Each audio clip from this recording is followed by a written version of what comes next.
Welcome back guys. So आपण आता next पॉईंटकडे जातोय. IMP पॉईंट आहे आणि येतो आहे अँगल ऑफ कॉन्टॅक्ट.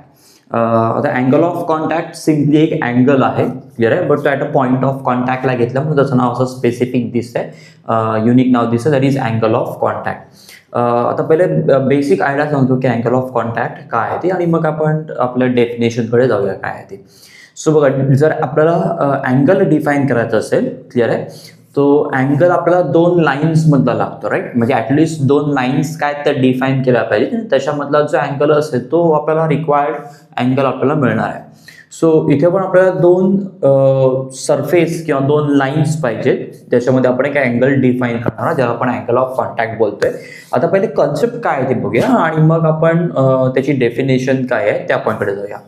सो बघा, आपण काय केलेलं आहे, एक बीकर घेतलेला आहे, क्लिअर आहे. बीकर तुम्ही टेस्ट ट्यूब कन्सिडर केलं तरी चालेल, आणि ऑफकोर्स ती ग्लासपासून बनलेली आहे, which is of course a solid. Okay, so त्याचा एक आपण सेक्शन इथला घेतला आहे, that is represent a solid surface, आणि त्याच्यामध्ये आपण एक लिक्विड पोर केलं आहे. इथे लिक्विड आपण वॉटर पण घेऊ शकलो असं, दुसरं कुठलंही चाललं असतं, पण इथे मी जस्ट फॉर इन ह्या केससाठी आपण केरोसिन कन्सिडर केलेलं आहे.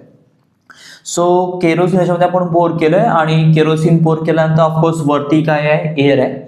सो इथे आपल्याला हा जो सरफेस मिळतोय, क्लिअर आहे, तो आहे फ्री सरफेस ऑफ लिक्विड, कारण ह्याच्यावरती एअर आहे, क्लिअर आहे. आणि आता आपण डिफाईन करायचं आपल्याला अँगल, तर अँगलसाठी आपल्याला दोन लाईन्स पाहिजेत. एक आपण घ्यायची आहे सॉलिडसाठी, आणि एक आपल्याला घ्यायची आहे लिक्विडसाठी. सॉलिडसाठी हा सरफेस इकडला आपण कन्सिडर केला, आणि लिक्विडसाठी आपण इथे एक टँजंट ड्रॉ केलाय, तो घेतलेला आहे, क्लिअर आहे. आता डेफिनेशन लागणारे काय काय पॉईंट्स आहेत ते इम्पॉर्टंट इथे आपण नोट केले आहेत. ग्लास आहे म्हणजे कुठला कन्सिडर केला आपण, सॉलिड सरफेस घेतलेला आहे. त्याच्यानंतर आपण tangent drawn to the free surface of liquid. बघा, हा जो सरफेस आपल्याला मिळतोय कर्व सरफेस, क्लिअर आहे, तो का तसा फॉर्म करायचा आपल्याला पुढे नंतर बघायचं आहे.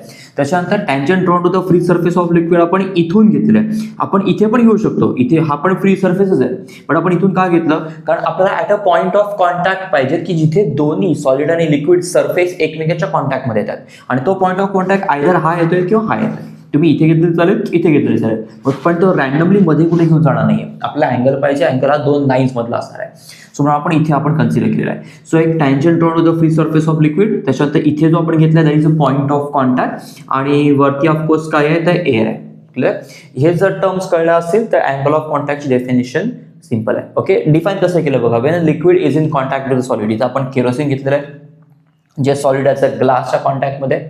ओके, आता ते कॉन्टॅक्टमध्ये तर आपल्याला काय पाहिजे, अँगल पाहिजे दोन लाईन मधला, the angle between, okay, the tangent drawn to the free surface of liquid. बघा, इथे नाही ड्रॉ केलं आपण रॅन्डमली, आपण याच पॉईंटला ड्रॉ केलेलं आहे. का ते पुढे मेन्शन केलेलं आहे, मेन रिझन काय आहे, तर at a point of contact. Okay, जिथे ते एकमेकांच्या कॉन्टॅक्टमध्ये येत आहे तो पॉईंट असणार आहे. So tangent drawn to the free, the angle between the tangent drawn to the free surface of liquid म्हणजे हा, क्लिअर आहे. आणि दुसरी लाईन डिफाईन करायची आहे, काय आहे ती, म्हणजे दुसरा आपल्याला अँगल काढण्यासाठी, and the surface of solid, clear आहे, at a point of contact, clear आहे, मेजर्ड इनसाइड अ लिक्विड. कारण इथे जर ते कॉन्टॅक्टमध्ये येत आहे तर आपल्याला हा सुद्धा एक अँगलच मिळतोय, कारण हा एक सरफेस झाला आणि इकडला एक टँजंट झाला.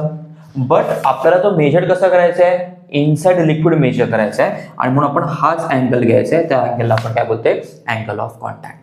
ओके, सिंपल डेफिनेशन आहे, पुन्हा एकदा बघा. When liquid is in contact with the solid, so liquid आहे केरोसिन, ग्लास दॅट इज सॉलिडच्या कॉन्टॅक्टमध्ये, क्लिअर आहे. The angle between a tangent drawn to the free surface of liquid and the surface of solid at a point of contact measured inside the liquid is called as angle of contact for solid liquid pair. त्या पेअरसाठी जी तुम्हाला pair given दिली आहे त्यांच्यासाठी तो angle of contact असेल, त्यांच्यासाठी त्या टेम्परेचरला तो काय राहणार आहे, कॉन्स्टंट राहील, क्लिअर आहे. आता त्याच्याशी रिलेटेड काय आपल्याला कॅरेक्टरिस्टिक्स त्याच्या आपल्याला बघायचे. अँगल ऑफ कॉन्टॅक्ट लक्षात घ्या, हा ऑलवेज आपल्याला कॉन्स्टंट राहील, आणि त्या सॉलिड आणि लिक्विड पेअरसाठी तो ऑलवेज कॉन्स्टंट राहील. म्हणजे आता केरोसिन आणि ग्लास जरी बघितला तर हा अँगल आपल्याला कसा मिळतोय, ॲक्युरेट लेस दॅन 90 आहे, आणि हा अँगल जवळपास मिळतो एक 26 डिग्रीच्या अराउंड मिळतो, क्लिअर आहे. आणि तो अँगल ऑफ कॉन्टॅक्ट तसाच राहील जर क्लीन ग्लास असेल आणि प्युअर केरोसिन, त्याच्यामध्ये कुठली इम्प्युरिटी नसेल तर तो अँगल हा 26 डिग्री म्हणजे ॲक्युरेट अँगल लेस दॅन 90 डिग्री हा ऑलवेज आपल्याला अँगल मिळत जाणार आहे. आता हा सरफेस असाच का फॉर्म झाला, अँगल ॲक्यूट का आला, याचे रिझन्स आहेत जे आपल्याला पुढे नंतर डिस्कस करायचे, ते आपण पुढच्या पॉईंटमध्ये डिस्कस करूयास. पण आता त्याच्या अगोदर आपण काही कॅरेक्टरिस्टिक्स आहेत, त्या कॅरेक्टरिस्टिक अँगल ऑफ कॉन्टॅक्टचे ते आपण बघूया. आता सगळ्यात इम्पॉर्टंट कॅरेक्टरिस्टिक म्हणजे काय, तर फर्स्ट जी तुमची सॉलिड लिक्विड पेअर आहे त्या पेअरसाठी अँगल ऑफ कॉन्टॅक्ट हा ऑलवेज काय असणार आहे, कॉन्स्टंट असणार आहे. क्लिअर आहे. त्याच्यानंतर त्याचं जे नेचर आहे, इथे वरती मेन्शन केलं आहे सगळे पॉईंट्स, त्याचं जे नेचर आहे, सॉलिडचं नेचर कसं आहे, त्या लिक्विडचं नेचर कसं आहे, त्याच्यावर अँगल ऑफ कॉन्टॅक्ट डिपेंड आहे. नेचर म्हणजे या केसमध्ये काय होणार आहे की तो लिक्विड डेन्स आहे की नाही आहे. कमी डेन्सिटी असेल तर अँगल ऑफ कॉन्टॅक्ट वेगळा असेल, जास्ती असेल तर अँगल ऑफ कॉन्टॅक्ट वेगळा असेल. त्याच्यानंतर सरफेस कसं आहे, क्लिअर आहे, रफ आहे, पॉलिश, क्लीन सरफेस आहे, कसं आहे, त्याच्यावरती पण अँगल ऑफ कॉन्टॅक्ट डिपेंड आहे. आणि आता अँगल ऑफ कॉन्टॅक्ट दुसऱ्या एक टर्मवरती इम्पॉर्टंटली डिपेंड आहे. ती म्हणजे काय की हा जो फ्री सरफेस आहे त्याच्यावरती कुठलं मीडियम आहे, क्लिअर आहे, त्याच्यावर पण डिपेंड आहे. क्लिअर आहे. सो वरचं मीडियम जर चेंज झालं, जी डेन्सिटी कमी जास्त झाली तर ऑफकोर्स अँगल ऑफ कॉन्टॅक्ट पण काय होणार आहे, चेंज होणार आहे. क्लिअर आहे. याच्याशी काही रिलेटेड पॉईंट्स आहेत आपल्याला, ते आपल्याला डिस्कस करायचे आहेत. त्यामुळे इथे बघितलं तर इथे आपण सॉलिड आणि लिक्विड पेअर बोलतोय, बट त्याच्या वरचं जे मीडियम एक्झिस्ट करते लिक्विडच्या वरती ते पण त्याच्यामध्ये रिस्पॉन्सिबल असेल अँगल ऑफ कॉन्टॅक्ट चेंज होण्यासाठी. ओके. सो त्या 3 होत्या कॅरेक्टरिस्टिक्स आपण बघितल्या. पहिली म्हणजे गिवन सॉलिड लिक्विड पेअरसाठी अँगल ऑफ कॉन्टॅक्ट काय असेल, कॉन्स्टंट असेल. सेकंड त्याच्या नेचरची डिपेंड असेल, सॉलिड आणि लिक्विडचं नेचर काय त्याचे डिपेंड असेल. आणि थर्ड म्हणजे काय असेल की ते लिक्विडच्या वरती कुठलं मीडियम एक्झिस्ट करते, काय मीडियम आहे, क्लिअर आहे, त्याच्यावरती पण अँगल ऑफ कॉन्टॅक्ट काय असेल, डिपेंड असणार आहे. मग अँगल ऑफ कॉन्टॅक्ट चेंज होण्यासाठी काही रिझन्स आहेत का, तर ऑफकोर्स मग अँगल ऑफ कॉन्टॅक्ट त्याच्यासाठी फॅक्टर्स रिस्पॉन्सिबल असणार आहेत. त्यातलं पहिलं असणार आहे इम्प्युरिटी. जर लिक्विडमध्ये ते एवढं प्युअर नसेल, इम्प्युअर असेल, म्हणजे त्याच्यामध्ये डस्ट पार्टिकल्स असेल किंवा दुसऱ्या कुठल्या अजून त्याच्यामध्ये काही ॲड केलेलं असेल त्या लिक्विडमध्ये, तर ऑफकोर्स अँगल ऑफ कॉन्टॅक्ट काय होईल, चेंज होईल. इथे आपण वॉटर पण घेऊ शकलो असता, म्हणजे वॉटरमध्ये तुम्ही शुगर ॲड करा, सॉल्ट ॲड करा, डिटर्जंट ॲड करा, अँगल ऑफ कॉन्टॅक्ट काय होणार आहे, चेंज होईल. वॉटरचा एक सेपरेट अँगल ऑफ कॉन्टॅक्ट आपल्याला 0 मिळतो. का 0 मिळतो विथ ग्लास, तो आपल्याला पुढे नंतर बघायचा आहे, तर त्याच्यामध्ये आपण डिस्कस करू. सो म्हणजे इम्प्युरिटी ॲड केली की ऑफकोर्स अँगल ऑफ कॉन्टॅक्ट काय होणार आहे, चेंज होणार आहे.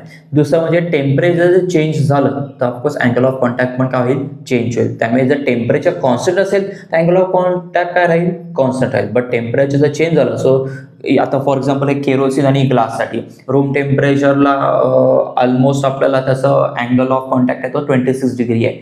बट त्याचं लिक्विडचं टेम्परेचरचं चेंज झालं, केरोसिनचं टेम्परेचर चेंज झालं, वाढलं, कमी जास्त झालं, तर ऑफकोर्स अँगल ऑफ कॉन्टॅक्ट काय होणार आहे, चेंज होणार आहे.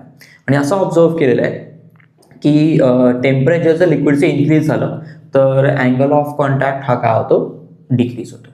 क्लिअर आहे. अँगल ऑफ कॉन्टॅक्ट सिम्पली आपल्याला माहिती आहे तो काय असेल, अँगल असेल जो 2 लाईन्सच्या मध्ये मेजर करणार, जिथे दोन्ही कॉन्टॅक्टमध्ये येत आहेत तिथे. दुसऱ्या 2 लाईन्स आहेत, पॅरलल लाईन्स, कुठेतरी ते जॉईंट होणार आहेत, पॅरलल ऑर एका अँगलला इन्क्लाइंड आहे, कुठेतरी जॉईंट होणार आहेत. ज्या पॉईंटला ते जॉईंट होतील त्या पॉईंटला आपण जो अँगल मेजर करणार तो असेल अँगल ऑफ कॉन्टॅक्ट सॉलिड आणि लिक्विड ह्या गिवन पेअरसाठी.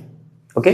सो हा होता आपला point angle of contact. Next पॉईंटमध्ये आपल्याला डिस्कस करायचं आहे की आपल्याला असा ॲक्यूट अँगल ऑफ कॉन्टॅक्ट, त्याच्यानंतर 0 अँगल ऑफ कॉन्टॅक्ट, तसंच दुसरं आपल्याला एक अजून एक बघायचं आहे ऑब्ट्यूज अँगल ऑफ कॉन्टॅक्ट. हे तिन्ही कंडिशन्स काय आहेत, त्याच्यामध्ये कुठले कुठले फोर्सेस इन्व्हॉल्व आहेत. जसं आपण इथे सांगितलं की याच्यामध्ये आपण 3 मीडियम बघितले, ॲक्च्युअली येते 3 मीडियम आहे, एकच मीडियम नाही आहे.